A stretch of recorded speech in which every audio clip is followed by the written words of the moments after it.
Hello everyone, আসসালামু আলাইকুম। একমাত্র ননদ জামাই আসবে, তার জন্য একটু ফুলের শুভেচ্ছা জানানোর জন্য ফুল নিয়ে এসেছি আর ফুলের মালা গাঁথছিলাম। এটা দিয়ে একটু সিঁড়িঘর সাজায় দিব। আর গোলাপ ফুল নিয়ে এসেছিলাম আর কিছু বেলুন দিয়ে সাজাবো আর কি। তো আমরা ফুলের মালাগুলা গাঁথতেছিলাম। আর এদিকে আমার শাশুড়ি ভর্তা বানাচ্ছিল। সে এখানে 8 রকমের ভর্তা বানাইছে।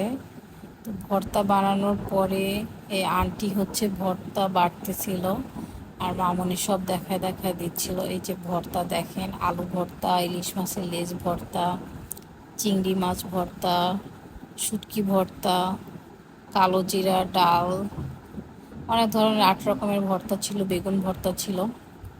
আর এদিকে আমি সাজাচ্ছিলাম। আর এখানে একটা কেক নিয়ে এসেছি।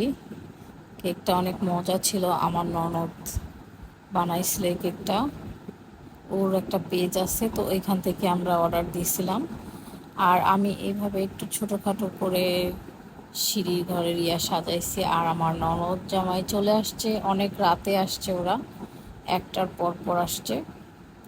তো আমি এসে একটু ওদের সাথে মজা করতেছিলাম আর ফুল নিয়ে আসছিলাম। সারা ইয়াস মিলায় যে ফুল দিব ছিটায়, সেজন্যই ফুল নিয়ে আসছি। তারপর এত গরম পড়ছে, সেজন্য আর বেশিক্ষণ দাঁড় করায় রাখি নাই ওদের সাথে, তাড়াতাড়ি করে বাসায় ঢুকাইছে। আমার ননদ জামাই একটু আমার সাথে মজা করতেছিল, সে আর বাসার ভিতরে ঢুকবেই না সেরকম করতেছিল। তো বললাম যে না আসো, বেশিক্ষণ আর দাঁড় করে রাখবো না, চলো ভিতরে। তা আমরা সবাই একটু মজা করতেছিলাম। আমার তো চাচা শ্বশুর শুরু করে দিচ্ছে যে তাড়াতাড়ি নিয়ে আসো, গরমের মধ্যে রাখো না। তো আমরা আগে থেকেই বলতেছিলাম, আমি এসি ছেড়ে রাখছি, সমস্যা নেই আসো। তারপর আমরা এই যে কেকটা নিয়ে এখন বসলাম, কেকটা কাটবো। সাথে ছিল সারা আর ইয়াস, আর আমার ছোট পিচ্চি দেবর আর একটা ছিল, সেটা তো তারে খুঁজে পাওয়াই যায় না। সাফিরে এতবার ফোন দিচ্ছে, এতবার ডাকা হয়েছে, তারপরও পাওয়া যায় নাই। তো সারা তো অনেক মজা করে কেক খাচ্ছিল, ও অনেক অনেক কেক পছন্দ করে, কেক নিয়ে বসে পড়ছে আর খুশিতে খাচ্ছে। তারপর এত গরম ছিল দেখে আমরা রুমের মধ্যেই খাবার দিছি এসি ছেড়ে।